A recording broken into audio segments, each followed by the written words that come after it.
आप सभी लोगों का स्वागत है हमारे चैनल में। और आज हम लोग खेत में आए हैं वीडियो बनाने। देखिए कितना अच्छा अच्छा फूल फूला है।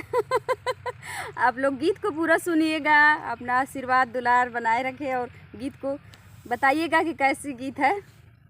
कि गईली अपने पियवा से हार छोटी ना नदी, गईली अपने पियवा से हार छोटी ना नदी, हार छोटी ना नदी हो हार छोटी ना नदी, गईली अपने पियवा से हार छोटी ना नदी।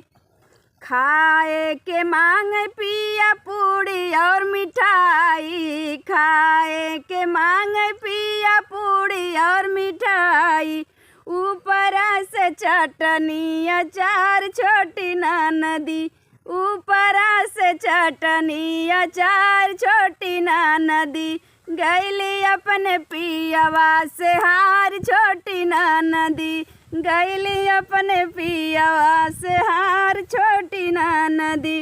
घोटई के मांगे पिया गंगा और जमुनवा, घोटई के मांगे पिया गंगा और जमुनवा, ऊपरा से लोटा गिला छोटी ना नदी, ऊपरा से लोटा गिला छोटी ना नदी, गईली अपने पियवा से हार छोटी ना नदी, गईली अपने पियवा से हार छोटी ना नदी।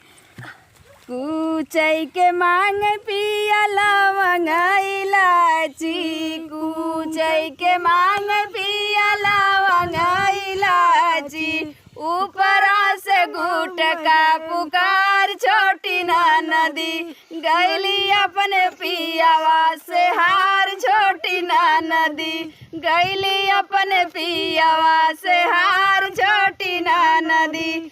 सूतई के मांगे पिया लाली रे पलंगिया, सूतई के मांगे पिया लाली रे पलंगिया, ऊपरा से सावतीन हमार छोटी ना नदी, ऊपरा से सावतीन हमार छोटी ना नदी, गईली अपने पियवा से हार छोटी ना नदी, गईली अपने पियवा से हार छोटी ना नदी। आप लोग बताइएगा कि गीत कैसी है।